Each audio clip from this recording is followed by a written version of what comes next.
"Don't touch him," the stepmother shouted. But the billionaire's daughter only trusted the black maid. The sun was already setting when a sleek black limousine stopped in front of the Harrington mansion, one of the wealthiest estates in the entire region. Richard Harrington, a billionaire known for his empire in steel and oil, stepped out of the car with a wide smile, opening the door for his new wife. Her name was Victoria, an elegant woman with sharp eyes and a carefully calculated smile. Her expensive gown shimmered under the last rays of daylight, and every step she took radiated arrogance. At the front door, little Emily, only 8 years old, waited nervously. Since losing her mother in a tragic accident, Emily had been starved for affection. Her father, always too busy with business, offered little more than distant words and cold gestures. Standing quietly beside Emily was Rosa, the black housemaid who had worked in the mansion for years. Rosa wasn't just a servant. She was the one who fed Emily, comforted her through endless nights of tears, and whispered prayers with her before bedtime. As soon as Victoria stepped out of the limousine, Emily rushed forward with a shy smile. "Are you my new mom?" she asked, her voice trembling. Victoria's eyes scanned the girl up and down, as if she were inspecting an object to be bought. "Yes, dear. From now on, I will take care of you." But almost immediately her gaze shifted toward Rosa, who stood silently with her head bowed. A flash of disdain crossed Victoria's face. "Richard," she whispered, her tone sharp and venomous. "Don't you think it's a bit inappropriate to have that kind of person so close to your daughter?" Richard chuckled lightly, brushing off her words as if they meant nothing. "Oh, Victoria, don't worry. Rosa has been with us for many years. Emily is very fond of her." At that moment, Emily clutched Rosa's hand tightly. "I don't just like her, Daddy, I love Rosa." Victoria's lips curled into a forced smile, masking the fury burning in her chest. "We'll see about that, darling. We'll see about that." And so, a new chapter began in the Harrington mansion, one not of joy or hope, but of prejudice, cruelty, and a battle for the purest kind of love. Emily often stared at the grand staircase of the Harrington mansion, where portraits of her ancestors decorated the walls. At the very center hung a large painting of her late mother, Catherine Harrington, a graceful woman with kind eyes and a smile that warmed every room. But for Emily, the painting was more than just decoration. It was a wound. Every time she looked at it, the little girl felt the sharp pain of absence. One evening, while the wind howled outside, Emily sat curled up on the window seat in her bedroom. She clutched a small teddy bear, the last gift from her mother before the accident. Silent tears rolled down her cheeks. "Why did you have to leave me, Mommy?"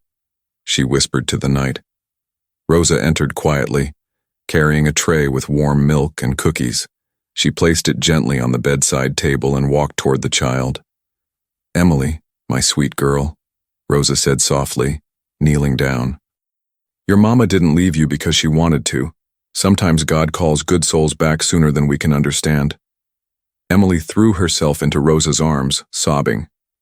"But she promised she'd always be here. And now, Daddy is always gone. And that woman—" Her words broke off, but Rosa understood. She gently stroked the girl's hair. "Listen to me, baby. Love doesn't die. Your mother's love is here." Rosa pressed Emily's little hand against her chest. "And here, inside your heart. And no one, not even the cruelest person, can take that away." Just as Emily was finding comfort, Victoria's voice echoed down the hallway. "Emily, it's time for bed. You shouldn't be bothering the staff at this hour." The girl froze, squeezing Rosa tighter. "Please don't go, stay with me." Rosa looked toward the door, her heart torn. She knew Victoria's temper was dangerous, but she also couldn't abandon the child. Victoria suddenly appeared at the doorway, her sharp heels clicking against the marble floor. Her eyes narrowed at the sight of Emily clinging to Rosa. "For heaven's sake, Emily, can't you act like a proper young lady? You're too old to be cuddling with the help." Emily looked at her with defiance, surprising even herself. "Rosa is family. She's the only one who cares about me." Victoria's smile tightened like a blade. She stepped into the room, her voice dripping with poison. Family? My dear, don't confuse loyalty with duty. She's paid to serve, that's all. Rosa lowered her head, swallowing the insult, but her arms never left Emily. She whispered in the child's ear, "Don't worry, sweet one. I'll never let you go." At that moment, Emily understood something clearly. Her stepmother might wear diamonds and silks, but Rosa carried something far more precious. Love that money could never buy. And deep inside, Emily made a silent vow. No matter what, she would never let anyone take Rosa away from her. The days that followed Victoria's arrival at the Harrington mansion were filled with subtle, almost invisible tensions. To Richard, everything seemed perfectly fine. His new wife hosted glamorous dinners, redecorated the house with her expensive taste, and smiled politely in public. But behind closed doors, her eyes told another story. Every time Rosa walked into a room carrying a tray or adjusting the curtains, Victoria's gaze sharpened, like a knife that cut without ever touching. One morning during breakfast, the atmosphere grew heavy. Richard sat at the long dining table, buried in the financial section of the newspaper. Emily sat beside him, swinging her legs as she waited for her food. Rosa entered quietly, placing a plate of pancakes in front of the little girl. Emily's face lit up instantly. "Oh, Rosa, you made the ones with strawberries just like Mommy used to." Rosa smiled warmly. "Of course, sweetheart. I remember every detail she loved." Victoria, seated at the far end of the table, set down her crystal glass with a sharp clink. Her smile was thin, her words dripping with disdain. How charming. Though perhaps a child of Emily's standing should not be fed by the staff as though she were some ordinary girl. Emily frowned. "But Rosa knows how I like them." "She makes them with love." Richard chuckled absent-mindedly, not lifting his eyes from the paper. "Let her be, Victoria. Rosa has always known Emily best." But Victoria's stare never left Rosa.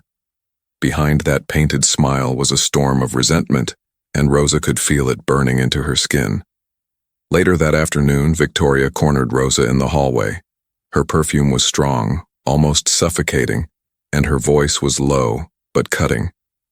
"Listen carefully," Victoria whispered.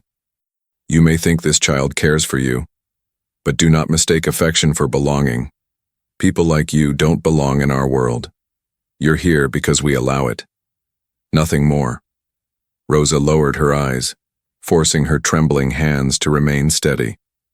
"With respect, ma'am, I'm only here to serve. But Emily, she needs me. She's just a little girl." Victoria's lips curved into a cold smile. "Emily needs discipline, not affection from a woman who will never be her equal. Do your job, Rosa, but do not forget your place." At that very moment, Emily's voice echoed down the hall. "Rosa, come play with me in the garden." The child's laughter filled the space like a burst of sunshine. Rosa smiled faintly and started walking toward her. But as she passed Victoria, she caught a glimpse of those eyes, cold, resentful, filled with a prejudice so deep it needed no words. And Rosa knew in her heart that this was only the beginning of a battle she had not chosen. A battle that would soon threaten everything she held dear. It was a bright Sunday morning when Richard decided to take his daughter and new wife into town for brunch at the Harrington Country Club. The chauffeur waited by the car, polishing the door handles, while Victoria adjusted her pearl necklace in the mirror, as though preparing for a royal appearance. Inside the mansion, Rosa gently braided Emily's hair. The little girl giggled as Rosa hummed a sweet lullaby, one her mother used to sing. "Don't stop, Rosa," Emily pleaded softly. "That song makes me feel like Mommy is still here." Rosa's eyes filled with tenderness. "Then I'll sing it for you as long as you want, my darling." Just then, Victoria entered the room without knocking. Her heels struck the floor with sharp precision, and her face twisted with disapproval at the sight before her. "What is this?" she demanded, her voice slicing through the warmth in the air. "She was just helping me get ready," Emily answered quickly, clinging to Rosa's arm. Victoria's eyes narrowed, her gaze fixed on Rosa like a predator about to strike. She strode forward, her pearl bracelets clinking as she reached for Emily. "Step away from her," Victoria ordered. Emily pulled back instantly, wrapping her little arms around Rosa's waist. "No, I want Rosa to stay with me." Victoria's voice rose, venom dripping from every word. "I said step away, don't touch her." The shout echoed through the entire mansion. Even the maids downstairs froze at the sound. Rosa instinctively shielded Emily, her heart pounding. "Please, ma'am," Rosa said, her voice trembling yet firm. "She's frightened. I would never harm her." But Victoria leaned closer, her eyes blazing with hatred. "Harm her? You're contaminating her, can't you see? A child of this family cannot grow up clinging to someone like you." Emily began to cry, burying her face into Rosa's dress. "You're not my mom. You'll never be my mom. I only trust Rosa." For the first time, Victoria's mask cracked. Fury twisted her perfect features and she raised her hand as if to slap Rosa. But before the blow could fall, Richard appeared in the doorway, his deep voice booming. "Victoria, what on earth is going on here?" The room froze. Victoria lowered her hand slowly, forcing a trembling smile onto her face. "Darling, it's nothing. I was only trying to discipline the child. She's becoming too attached to the help." Richard glanced at Rosa, who stood silently, holding the sobbing Emily in her arms. For a moment, guilt flickered in his eyes, but he quickly looked away. "Victoria, not now. We'll discuss this later." And with that, he turned and walked away, leaving the storm unresolved. Victoria, however, leaned close to Rosa, her voice a low hiss only she could hear. "Enjoy her affection while you can, because soon I'll make sure she forgets you ever existed." Rosa's heart sank, but as she looked at the trembling little girl in her arms, she whispered a prayer under her breath. "Lord, protect this child, and give me strength to endure what is coming." It was the first open war between Rosa and Victoria, and deep down Rosa knew this was only the beginning. "Have you lost your mind, Emily?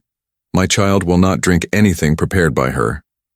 Victoria's voice cut through the breakfast room like shattered glass. The morning sun spilled across the long mahogany table, lighting the silverware as if it were a stage. Emily, small and pale, clutched the warm mug Rosa had placed before her. Hot cocoa with a swirl of cream and 3 tiny strawberries, just the way her mother used to make. Rosa stood a step behind, steady, hands folded, calm in the storm. Emily didn't flinch. She lifted her chin and wrapped both hands around the mug. "I want Rosa's cocoa," she said, soft but certain. "It tastes like home." Richard lowered his newspaper. A glimpse of conflict flickered in his eyes, then, as always, businesslike detachment returned, a defense against anything messy or tender. "Let her drink, Victoria, it's only cocoa." "It's not about cocoa," Victoria snapped, her pearls quivering at her throat. "It's about boundaries. The child confuses affection with service." She pivoted toward Rosa, voice lowered yet venomous. "Put the tray down and leave us." Rosa didn't move. "With respect, ma'am. Emily hasn't eaten properly in 2 days. I'll stay until she does." Emily took a sip, the steam fogging her lashes. She sighed with relief. A small sound, but powerful enough to crack something in the room. Victoria's eyes hardened. Silence settled like a fragile glass dome. Then Emily spoke again, holding the mug to her chest. "Rosa knows what I need. You don't." Victoria's lips parted, stunned by the child's boldness. Richard cleared his throat. "Victoria, perhaps we let—" "Enough," Victoria cut in, smiling too sweetly. "I'll take Emily to the city this afternoon. We'll buy new dresses, we'll have a fresh start. Without interference." Emily looked at her father. "May Rosa come?" "Absolutely not," Victoria said before Richard could answer. "You'll have me." Emily's answer was as simple as it was devastating. "I don't want you. I want her." The words landed like a verdict. Rosa's eyes glistened, but she kept her gaze down. Victoria's smile collapsed, the line of her mouth turning sharp as a blade. At the Harrington Country Club that afternoon, a garden party unfolded under pale parasols. Crystal pitchers sweated with lemonade, laughter tinkled like tiny bells. Victoria paraded Emily along the hedges, offering introductions to women with lacquered nails and names embroidered on handkerchiefs. Emily's hand stayed limp in Victoria's grasp. "Smile," Victoria whispered, teeth clenched. "You will not embarrass me." From a distance, Rosa watched through the black iron fence. She had not been invited, but she had asked the chauffeur to park where Emily could glance out and see her, just in case the little girl needed courage. Emily saw her. The child's face lit with a spark so pure it made the air feel warmer. She tried to wave. Victoria squeezed her hand until Emily winced. "Stand up straight," Victoria murmured, never taking her eyes off the ladies. "You are a Harrington. Learn to act like one." A server passed with a tray of lemonade. Emily took a glass and held it untouched.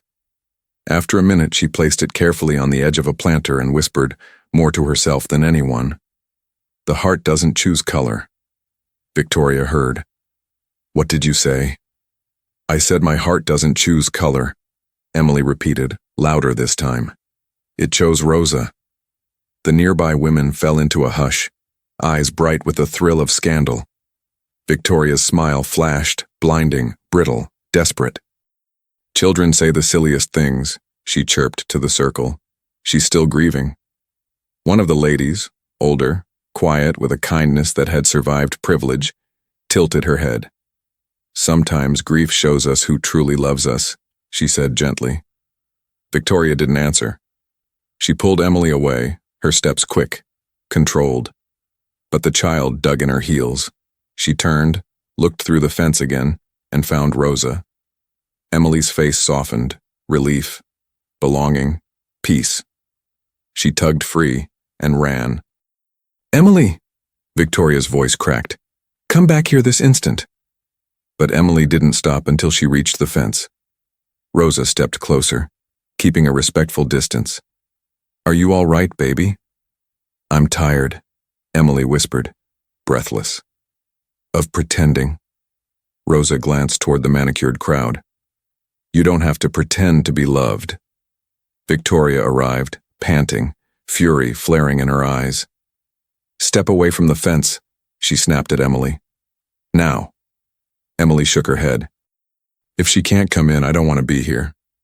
For a long beat, the three of them breathed the same hot summer air, caught between two worlds, the polished one that looked perfect in photographs, and the real one that beat beneath a child's ribs.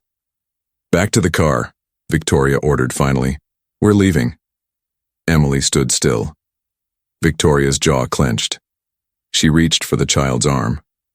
The moment before her fingers closed, someone cleared his throat behind them. "Richard." His tie loosened, his expression unreadable. "Let her say hello," he said, nodding toward Rosa. 2 minutes. Victoria stared at him as if he'd chosen exile. But Richard was already walking away, pretending to check his phone, pretending, as always, not to notice the wreckage behind him. Rosa bent slightly, lowering her voice to a prayerful hush. "God sees you, little one. He sees your tears, your courage, your heart. Hold on." Emily nodded, pressing her fingers to the fence as if it were the only wall holding her upright. "I'm holding on to you." That night, thunder pooled over the mansion like a gathered army. Emily woke feverish, cheeks flushed, breaths shallow. She shivered under the weight of blankets, calling one name over and over. "Rosa, Rosa."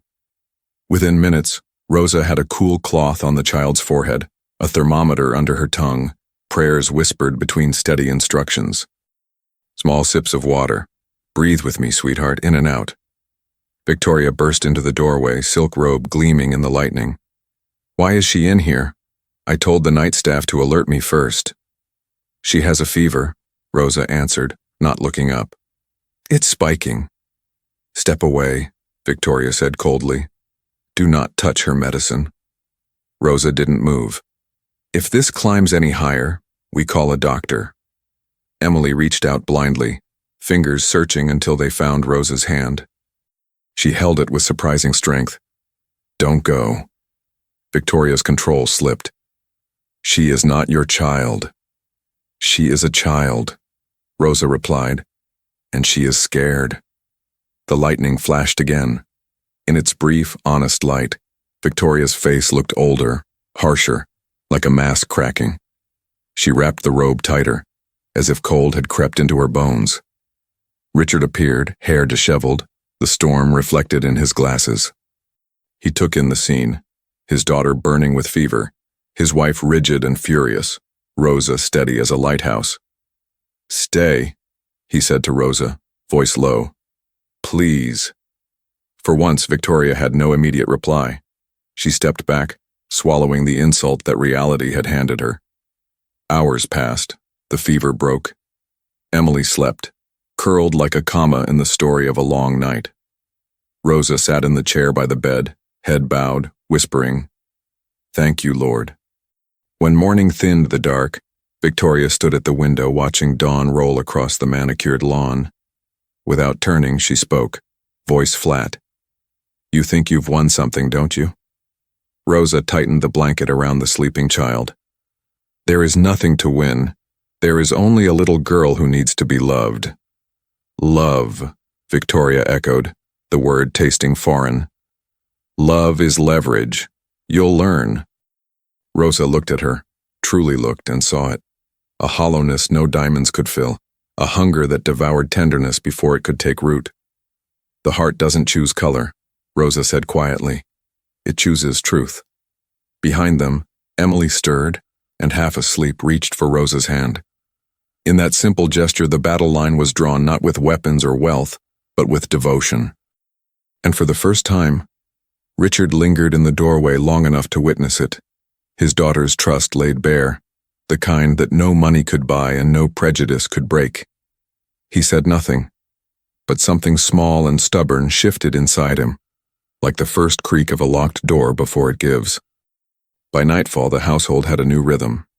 Whispered gossip in the kitchen, the staff trading glances that asked the same question. How far would Victoria go? In the master bedroom, hushed arguments bled through the walls. In Emily's room, a quiet certainty settled over the child like a blessing. She knew what love felt like now, and she would not let anyone rip it from her arms, because the heart does not choose color. It chooses who stays when the fever rises, when the world grows cold, when thunder presses its ear against the window and listens for the brave. The storm rolled in at dusk, a gray curtain over the Harrington estate.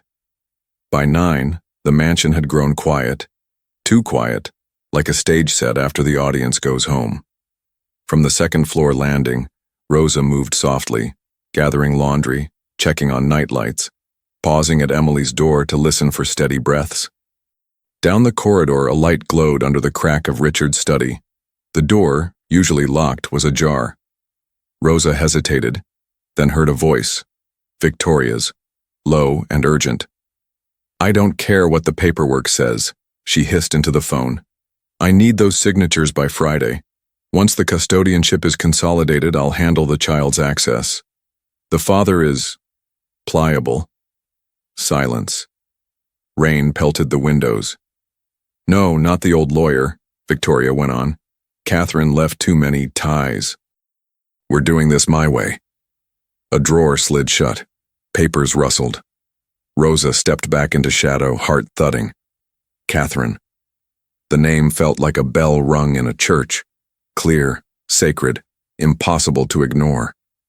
Victoria ended the call and crossed the study, heels tapping a quick, angry beat. She emerged carrying a thin leather folder pressed to her chest, and a small silver key pinched between 2 fingers. At the threshold, she paused, sensing someone. The hallway held its breath. Rosa kept her eyes lowered and walked past with a laundry basket as if she'd been there all along. "Still awake?" Victoria asked lightly, sugar over steel. "Just finishing the rooms, ma'am." "Be sure you do. Some people here are overstaying their welcome." Their gazes touched for half a second, long enough for Rosa to see the warning glittering behind mascaraed lashes. Later, in the kitchen, Mr. Thomas, the elderly butler whose back had bent under decades of secrets, stood rinsing a teacup. He looked up when Rosa entered, damp from the hallway's draft. "You shouldn't be on this floor so late, Rosa," he murmured. "Walls have ears, the wrong ears." Rosa set the basket down. "She's moving papers, using keys that aren't hers." Mr. Thomas wiped his hands on a towel. He hesitated, then lowered his voice. You ever hear of the Magnolia House? Palm Beach 4 years ago? Rosa shook her head. Another wealthy family, another step into a life she wanted. It ended fast, quietly, too quietly. People changed names. Lawyers smoothed the edges. Names? Rosa asked carefully. Names can be polished, he said, like silver that isn't yours. He looked toward the ceiling, the girls' room. Keep your eyes open, and your heart steady. God doesn't abandon the just. Rosa nodded, and the words sank like shelter in a storm. The next afternoon, Emily wandered the portrait hall, tracing gilded frames with small fingertips. She stopped before the painting of her mother. Catherine's eyes seemed to follow her, warm and knowing. "Mommy," Emily whispered, "what should I do?" The chain of an old locket glinted at the painting's edge, dangling from a hidden hook. It must have been placed there long ago. Emily reached up, tugged gently, and the locket came free with a soft click. Inside, a tiny photo of Catherine, and beneath it, folded small as a secret, a paper slip. Rosa found her minutes later, sitting cross-legged on the floor, the locket open in her palm. It fell, Emily explained, eyes wide. Look. Rosa unfolded the worn slip. Handwritten, in careful ink. If anything ever feels wrong, call Grace Monroe. 212-555-017. Rosa's breath caught. A name, a number. A message from a mother who'd thought ahead. Who is she? Emily asked. Maybe, Rosa said softly. A friend of your mother's. Someone who tells the truth when others won't. Emily looked relieved, like a candle just lit in a dark room. Will she help us keep you? Rosa pressed the locket into the child's hand. She might help us keep safe. That's what matters. That night, the blue room, the guest suite Victoria had claimed as her dressing sanctuary, was locked as always. From the hallway, Rosa caught the faint click of the silver key and a low humming sound, like a small device powering on. Later, when the upstairs lights finally dimmed, Rosa returned to turn down linens. The blue room door stood ajar now, soft powdery perfume drifting out. She paused. Inside, on the vanity, a velvet jewelry case sat open, its cushioned slots empty, except for the shape of what had once been there, a necklace outline imprinted into the fabric. Beside it lay a folded receipt stamped with today's date and a monogram that wasn't Victoria's. On the chaise, a leather folder, similar to the one from Richard's study, peeked from beneath a silk scarf. A page corner stuck out. The heading read, in plain type, Revised Household Staff Roster. Next to Rosa's name, Termination, Cause Pending. A chill skittered up her spine. From the hallway, a soft gasp. Rosa spun. Emily stood barefoot in the doorway, clutching a stuffed bear. I had a bad dream, she whispered. I couldn't find you. Rosa gathered her quickly, guiding her back toward her room.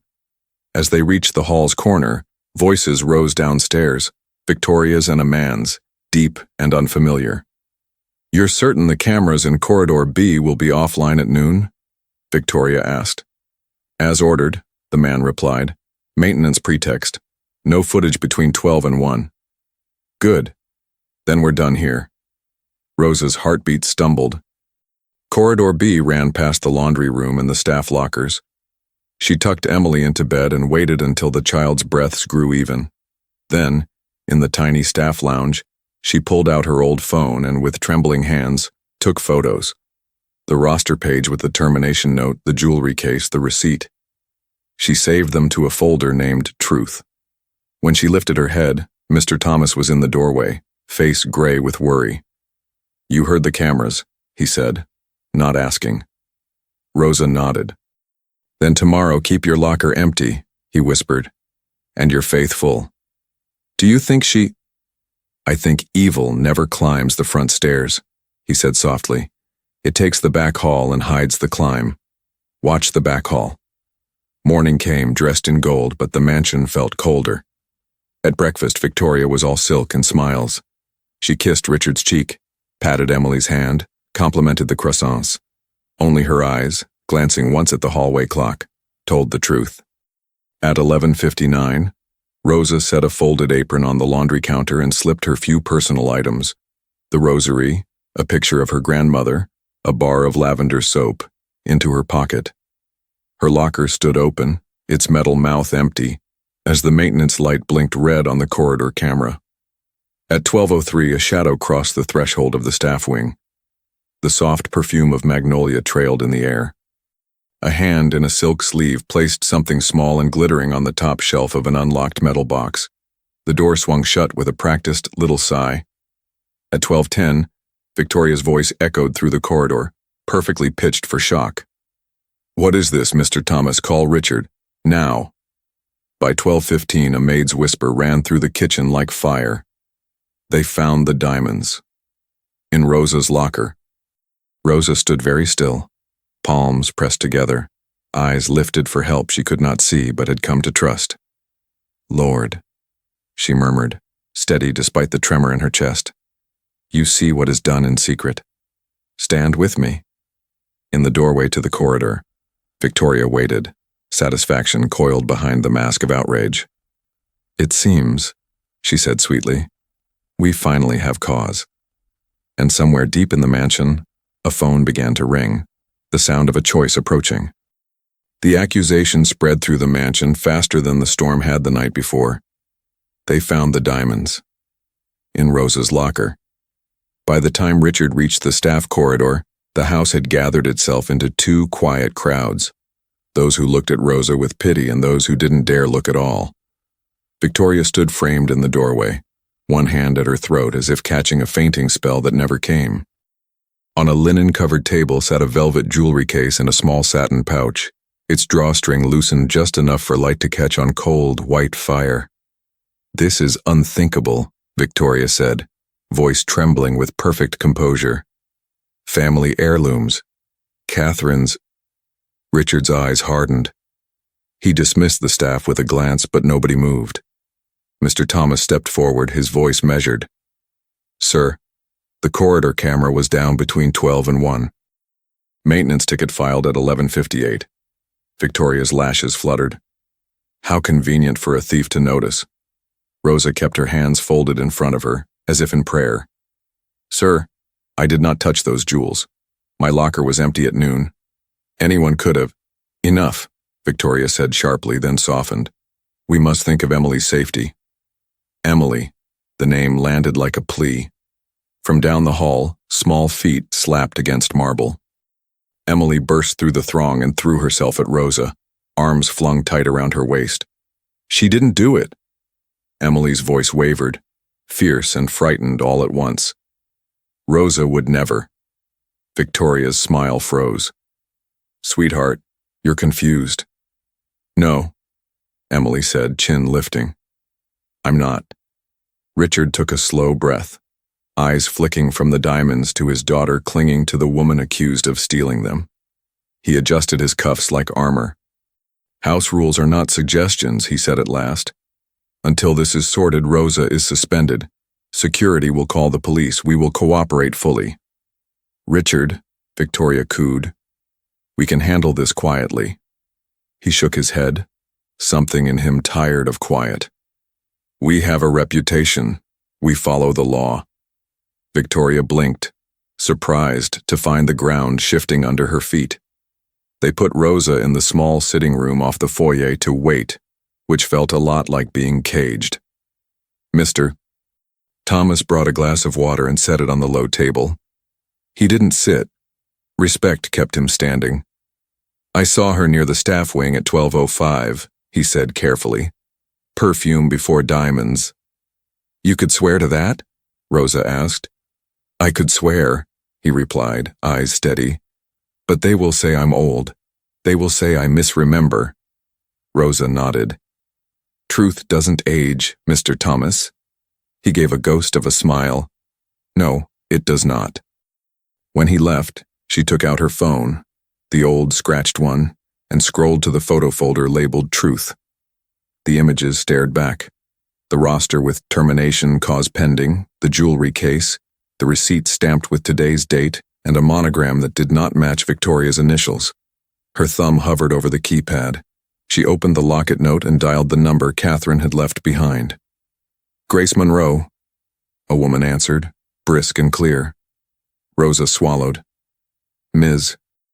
Monroe, Catherine Harrington kept your number. She said to call if anything felt wrong." Silence sharpened on the line. "Who is this?" Grace asked, voice softening, wary.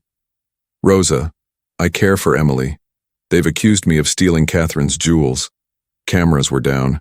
I have photos. Something is wrong." Papers rustled on the other end, as if Grace were already standing to reach for a bag she kept ready for moments like this. "Do not sign anything.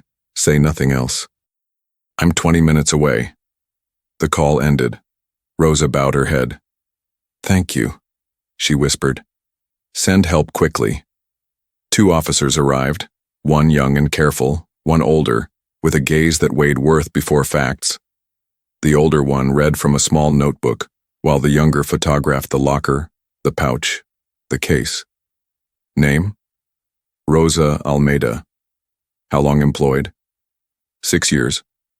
Prior incidents? None. Victoria hovered tastefully out of frame, a portrait of concern. "Officers, we are deeply distressed. We'd prefer not to press charges if she returns the rest." "The rest?" Rosa repeated, blinking.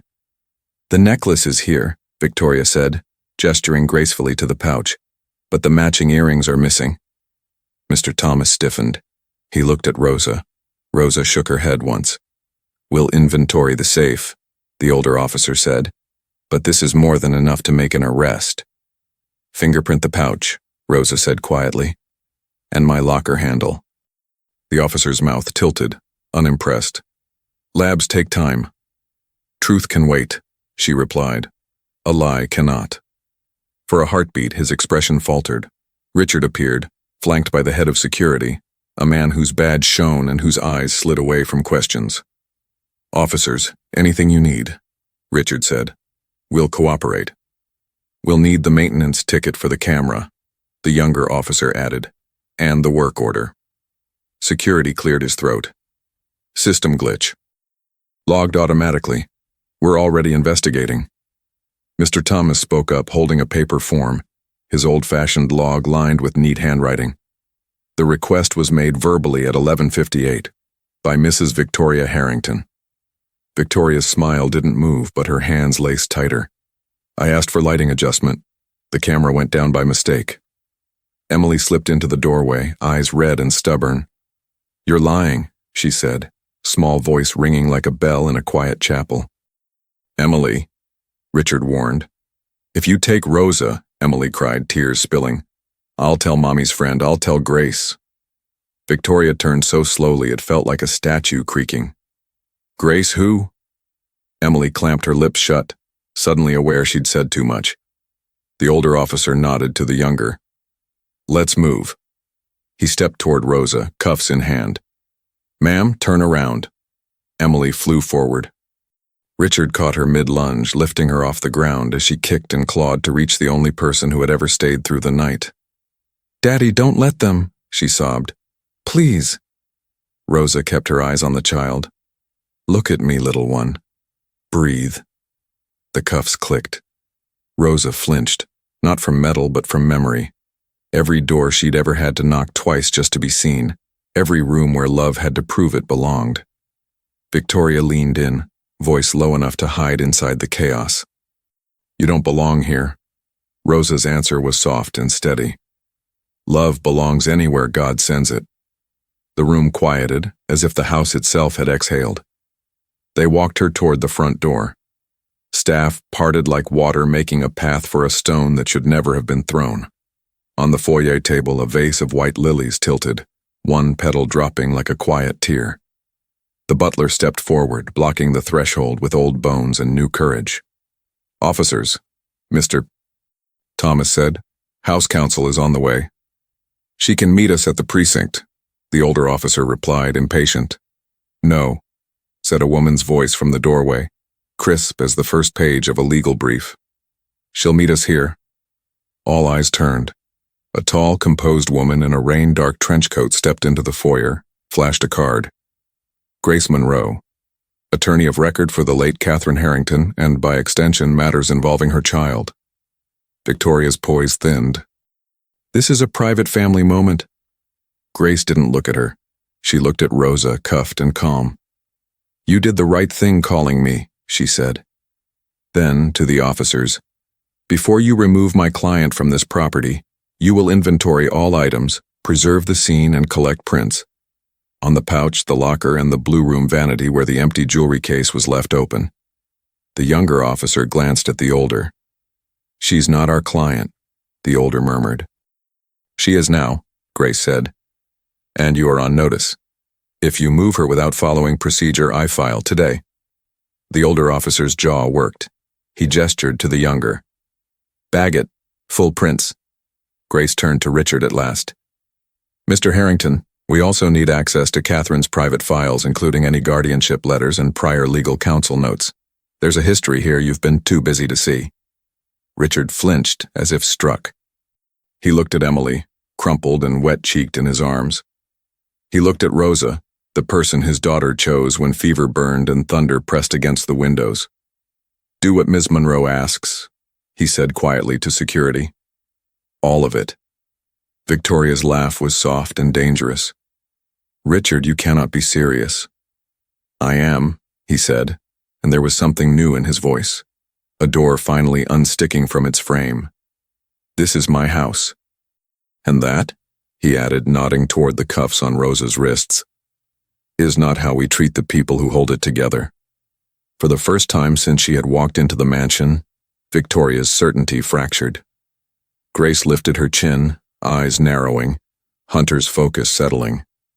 One more thing, she said. The camera outage.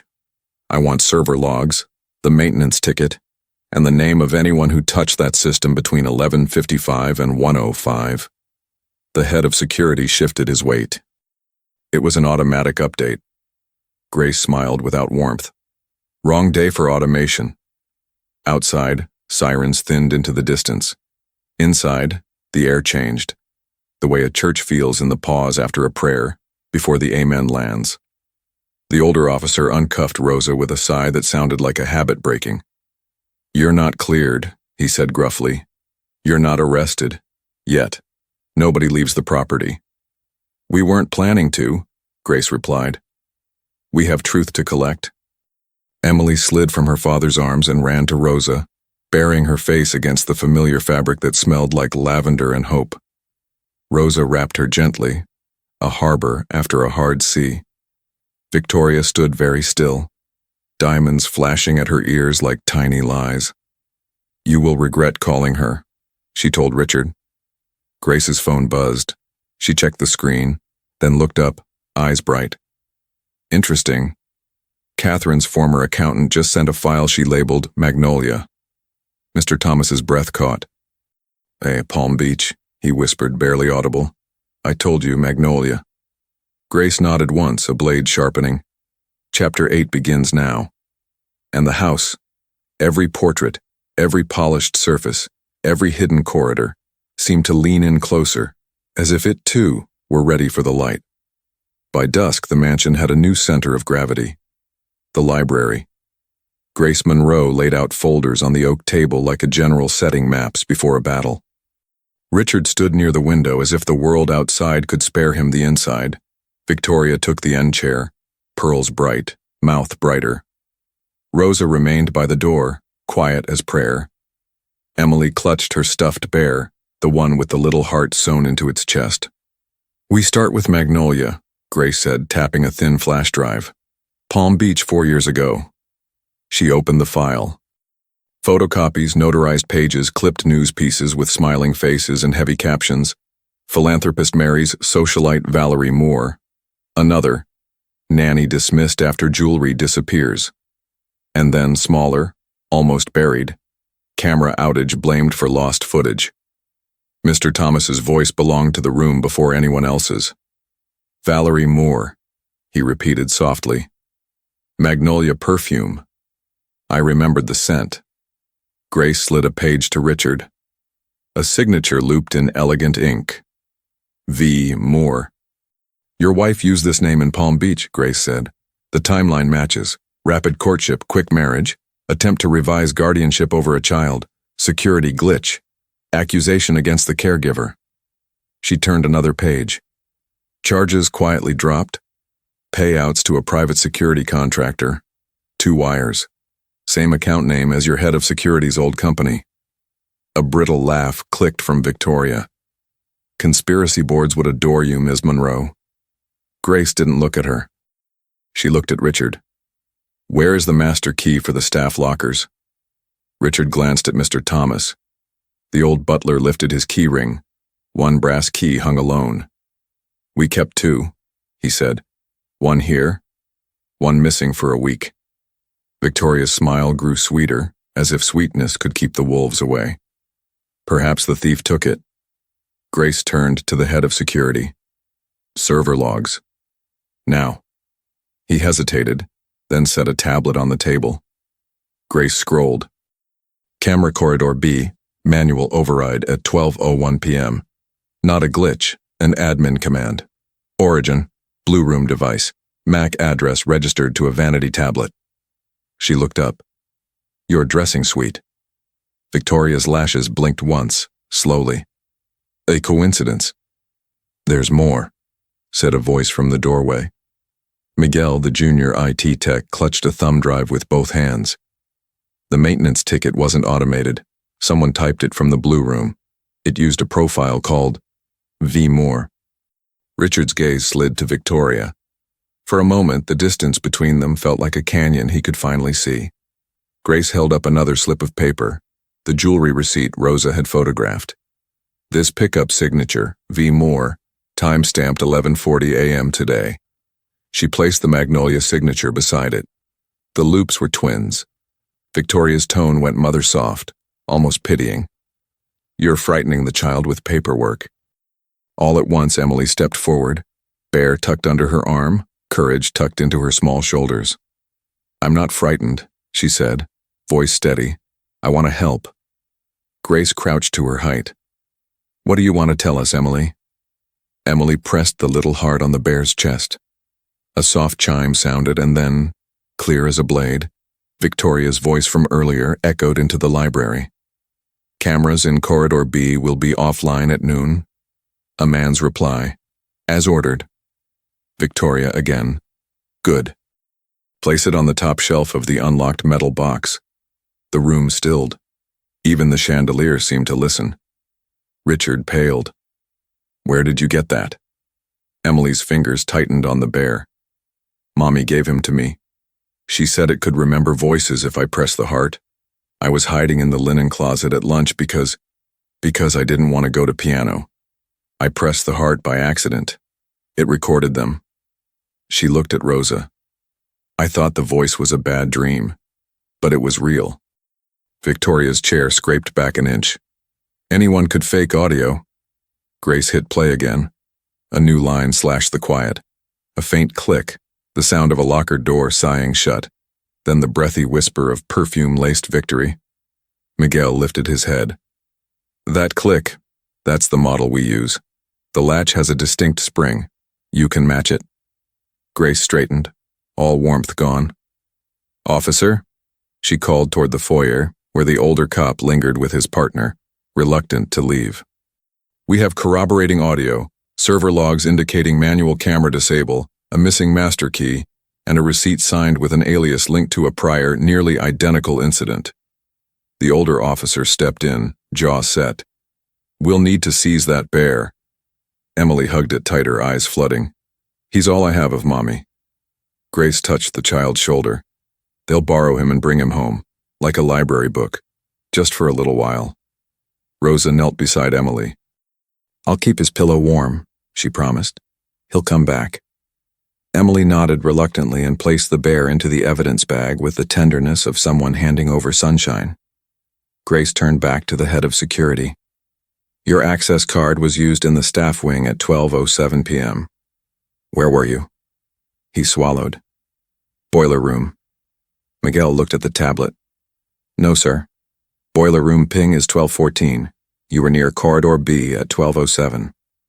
A thin silence. Victoria pivoted, Silk whispering. Richard, this is grotesque. Are you going to let outsiders disgrace us in our own home? Richard didn't answer her. He faced Rosa instead. If I had listened sooner. He stopped, shame catching the rest. Rosa inclined her head, humility holding what anger wanted to take. The truth came, sir. That's enough. Grace nodded toward Mr. Thomas. Would you check the blue room vanity? Bottom drawer, false panel. He moved like a man carrying both age and purpose. Moments later, he returned with a small silver key gleaming in his palm, the second master key, and a slim unlabeled phone, powered off. The older officer took both, bagging them. We'll forensically examine the phone. If it touched the network, we'll know. Grace's eyes never left Victoria. Palm Beach. Now here, 2 homes, 2 children, 2 caregivers, 1 pattern. Victoria's poise curled inward. Rage flickered and was doused just as fast. I married a man whose world needed order, she said. And I brought it. You call that a crime? No, Grace replied. We call this next part a crime. She lifted a final document from the Magnolia file, a sworn declaration from the Palm Beach nanny who'd been accused. The last paragraph read like a mirror of Rosa's day. Locked camera, planted jewels, missing key, sudden termination. The declaration had been notarized, then sealed in a settlement. Richard's voice broke on something that wasn't business. How much did you pay to bury her? Victoria's mouth thinned. Less than your guilt is costing you right now. Grace didn't flinch. Officer, you have enough to detain for tampering with evidence and filing a false report. And you have cause to hold the security chief for obstruction. The older officer nodded once, heavy. We'll proceed. The head of security took a step back. I want a lawyer.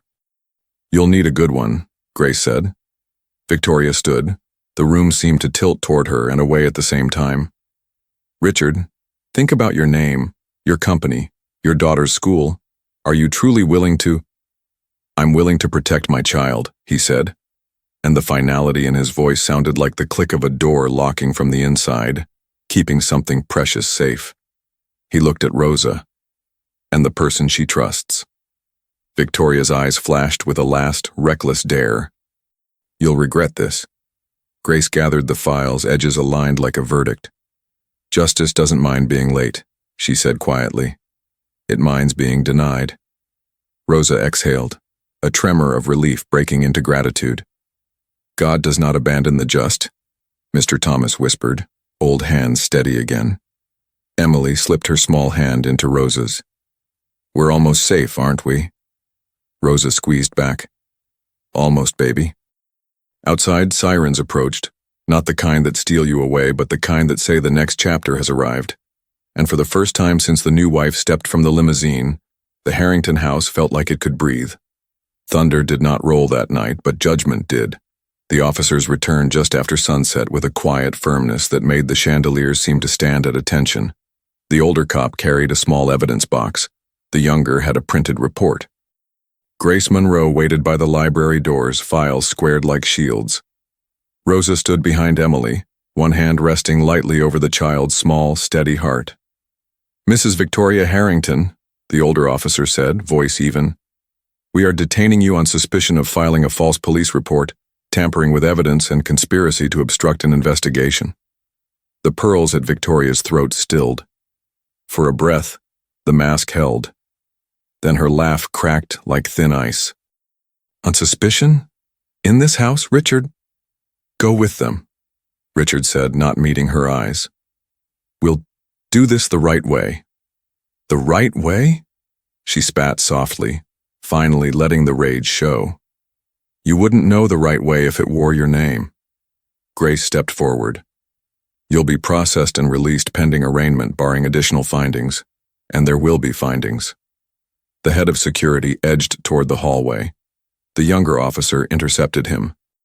Sir, you're coming too. He raised his hands, half surrender, half performance. I followed orders. From a profile called V. Moore, Grace said. Forensics matched the Blue Room device to the manual camera override. Your card pinged Corridor B at 12:07. Save it for counsel. Victoria turned, eyes landing on Rosa like a final strike. You don't belong here. Rosa's reply was simple. Love belongs anywhere God sends it. The room breathed. For a second, just a second, Victoria looked almost human. Frightened, brittle, a woman standing in the wind without walls. Then the officers led her down the marble hall, heels skittering against her own urgency. The head of security followed, shoulders collapsing into the shape of a smaller man. The front doors closed. Silence gathered, not empty, but relieved, like the hush after a storm, when windows stop rattling and you can finally hear your own prayer. They did not celebrate. Not yet. Grace set terms instead. No one discusses this outside these walls tonight. Mr. Harrington, I recommend an immediate protective order for Emily and the staff, restricted access to the master key system, and full audit of household accounts. We secure the perimeter, then we heal. Richard nodded, eyes heavy. Do what's needed. Mr. Thomas, older than regret and steadier than fear, placed the recovered brass key on the library table as one lays an offering. We'll reset locks by morning. The staff filed in at Grace's request. Maids, the gardener, the cook with flour still on her apron. They stood at the threshold like witnesses called to the stand. Grace spoke plainly. Rosa is cleared for now. If anyone saw anything, any movement near the staff wing, any odd instructions, come to me, not to gossip. Hands rose. Stories slipped out. A perfume trail through corridors where perfume never belonged. Quiet orders delivered with tips that tasted like bribes. A maintenance schedule changed, just for today. Truth gathered like rain in a cistern. Later, Rosa knelt at the small chapel shelf tucked into the grand stairs crook. Just a candle, a wooden cross, and a little dish of matches. Emily knelt beside her, tiny hands folded like a book that opens to the same page every night. Thank you, Rosa whispered, eyes closed. Not for humiliating anyone, but for seeing us. For turning on the light where hands tried to turn it off. Emily added her own small amen. Please keep us from bad dreams. Mr. Thomas lingered back a step, head bowed. His voice trembled with gratitude. God does not abandon the just. The candle's flame steadied. In its glow, Rosa's face looked both exhausted and at peace. By morning, consequences had a shape. Grace returned with a court order, temporary protective measures for Emily and household personnel, strict limits on Victoria's contact, and a directive to preserve all digital records. The bear, Emily's last gift from her mother, came back in an evidence bag, unzipped with great care. The audio had been copied, authenticated. Miguel's server logs were printed and notarized.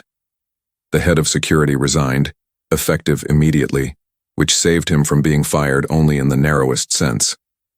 A letter from Catherine's attorney, found in a sealed envelope Grace retrieved from a downtown safe, was added to the table. Richard read it alone first. The outside of him remained still. The inside, you could see, began to fall apart and fall into place at the same time. Richard, the letter said, in Catherine's even hand, if grief ever blinds you, choose the people who love our daughter over the people who flatter us. Love feeds. Flattery feeds on us. He folded the letter with shaking fingers. At noon, Richard called the staff to the Great Hall. The room had been a theater for polished charity and expensive silence. Today it would do something more difficult. It would tell the truth. Richard cleared his throat. I failed my daughter, he said. I let my house run on money and appearances instead of the right things. Rosa, I am sorry. I put you in danger by refusing to see what was in front of me. Rosa bowed her head. Sir, I forgive you. He nodded once, grateful like a thirsty man given water. Effective immediately, your suspension is lifted. Your position is secure, with a raise, full benefits, and decision-making authority over Emily's daily care. He looked at his child. If that's what you want. Emily didn't answer with words. She ran down the steps and jumped into Rosa's arms, laughter breaking free like a bell that found its ring again. The staff clapped, first softly, then like relief had hands. Victoria's allies, those who had whispered her bad gospel, looked at their shoes. Grace waited until the applause ebbed. "One more thing," she said. Catherine's estate included a contingency, a trust for Emily's well-being with the power to appoint a moral guardian, not a legal parent, but a person whose counsel carries weight in any decision involving the child's daily life. She looked at Rosa. "Catherine named you." Rosa's breath left her as if someone had opened a window she didn't know she needed. "Me?" "You," Grace said. "She saw you long before anyone else did." Richard closed his eyes. When he opened them, there was humility in the place where pride had lived. "Then we honor Catherine's wisdom." Emily grinned through new tears, tilting her face up to Rosa. "Does that mean you can tell Daddy I don't have to go to piano today?" Rosa smiled, wiping the child's cheek with a thumb. "It means I can tell Daddy you need ice cream more than scales."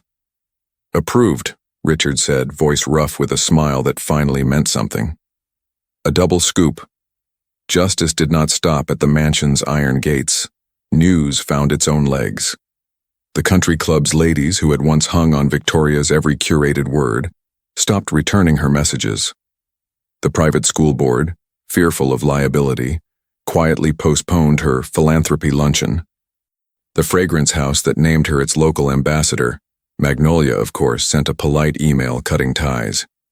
Even her stylist asked for invoices to be paid promptly. But the loudest judgment came in whispers that never made the papers. She hurt a child's heart.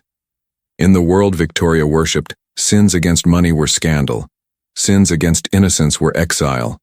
Grace advised restraint. "We let the court work," she said. "We do not gloat. Pride is the enemy of every victory worth keeping." Rosa nodded. She had no desire to gloat. All she wanted was peace for the little girl who slept easier now, holding her bare, pressing the heart only to hear her mother's laugh on old recordings instead of the trap that almost swallowed them. That evening, Emily asked to visit the garden. The sky was soft, bruised with pink, as if the day had turned the color of healing. Rosa spread a blanket beneath the willow. Richard joined them after a minute, awkward with the simplicity of sitting without an agenda. "Do you think God was watching?" Emily asked, chin resting on Rosa's knee. "Yes," Rosa said. "God sees in the dark." "Was he mad?" "He was patient," Rosa answered. "And then he was just." The wind moved through the willow's veil. Somewhere in the house a phone rang and went silent, like trouble knocking and finding no one willing to open. Richard cleared his throat. "There will be hearings. Statements. Reporters, maybe." He looked at Rosa. "I'll stand where I should have stood before." "We'll stand together," Rosa said. "That's how houses stay standing." Emily reached for both their hands and intertwined them, small fingers binding a promise larger than any paper could hold. "We're a team." In the kitchen, Mr. Thomas lit another candle on the chapel shelf. He whispered a blessing over a home that had decided finally to tell the truth. Divine justice is not thunder and lightning every time. Sometimes it is a child's recorded toy, a locket note kept close, an old butler's memory, a lawyer who refuses to blink, and a father learning that love is the bravest business of all. The night settled kind, not triumphant, because triumph belongs to the last chapter, but kind enough to say, the worst has passed, the best is near. The mansion, once filled with whispers and shadows, began to feel like a home again. Yet healing, as Rosa knew, was not an instant miracle. It was a daily work, like mending a torn dress, one careful stitch at a time. 2 weeks after Victoria's arrest, the Harrington estate held a different rhythm. Emily's laughter returned to the hallways, echoing where silence had once lived. Rosa moved freely now, no longer treated as an invisible shadow but as someone whose presence gave the walls warmth. Richard, awkward, slow, but sincere, began to change too. He adjusted his schedule, canceling meetings to eat dinner with his daughter. He even surprised Rosa one morning by helping set the breakfast table, fumbling with silverware like a schoolboy learning his letters. "I never realized how much I'd missed," he admitted one evening, watching Emily braid Rosa's hair by the fireplace. "The heart forgets what it doesn't feed," Rosa answered gently, "but it remembers when love returns." Richard nodded, humbled. For the first time in years, he felt more like a father than a businessman. The trial moved forward, the evidence undeniable. The recordings, the forged receipts, the Magnolia file, every thread woven into a net too tight for Victoria to escape. The head of security turned state witness, confirming the plot. When the verdict was announced, guilty on all charges, Richard didn't cheer. He bowed his head. Emily held Rosa's hand and whispered, "Does this mean it's finally over?" Rosa kissed her hair. "It means truth won, and truth never leaves us." Months later, spring came early to the Harrington estate. The willow tree in the garden bloomed, its branches heavy with green, as if creation itself wanted to celebrate. Richard organized a small gathering, not for society, not for press, but for family and the loyal staff who had endured the storm. At the center of it all stood Emily, wearing a white dress with tiny blue flowers. She held Rosa's hand, tugging her toward the front steps where everyone could see. "I want to say something," Emily announced, her small voice carrying with unexpected strength. The staff hushed. Richard folded his arms, waiting. Emily looked at Rosa, then at everyone else. "When Mommy went to heaven, I thought nobody could love me the same. But God sent me Rosa. She held me when I cried. She stayed when everyone else left. She's not just a maid. She's not just staff, she's my family." Tears welled in Rosa's eyes, but Emily wasn't finished. "And I don't care what anyone says about color or money. The heart doesn't choose those things. The heart chooses who stays. My heart chose Rosa." The silence that followed was deep, holy, like the pause after a prayer. Then Richard stepped forward, placing his hand on Rosa's shoulder. "Emily is right. From this day forward, Rosa is not just an employee. She is family. This house stands because of her." Applause rose from the staff. Real applause, born not of duty, but of gratitude. Even Mr. Thomas wiped his eyes discreetly with a handkerchief. Emily turned, flinging her arms around Rosa. The child pressed her face into Rosa's chest, whispering, "You'll never leave me, will you?" Rosa held her tight, rocking gently, her own tears falling freely. "Never, my darling. Not while I have breath." The embrace lasted long, long enough to heal something that prejudice had tried to break. It was not the embrace of servant and child, nor of duty and dependence. It was the embrace of family, real family, born not of blood, but of love chosen and tested in fire. And as the sun dipped low, casting golden light over the mansion, it seemed heaven itself had leaned down to bless the moment. That night, Rosa tucked Emily into bed. The little girl pressed the heart on her bear one last time, not to hear Victoria's schemes, but to play her mother's old laugh, a sound like sunlight. "Good night, Rosa," Emily murmured, already drifting to sleep. "Good night, my angel," Rosa whispered back. Standing at the doorway, Richard watched, quiet, humbled. He had money, power, influence. But for the first time, he saw what true wealth looked like: love, trust, and the kind of justice that only God could write. Because in the end, it wasn't the diamonds, the titles, or the power that lasted. It was the embrace that conquered prejudice. It was the truth that survived the lies. It was the love that proved itself stronger than hate. And for everyone in that mansion, one truth stood clear: God never abandons the just. Have you ever seen love break barriers and prejudice? Share your story in the comments. Do you believe that God always brings justice in His time? Write below. Never lose hope. The good may take time, but it always wins.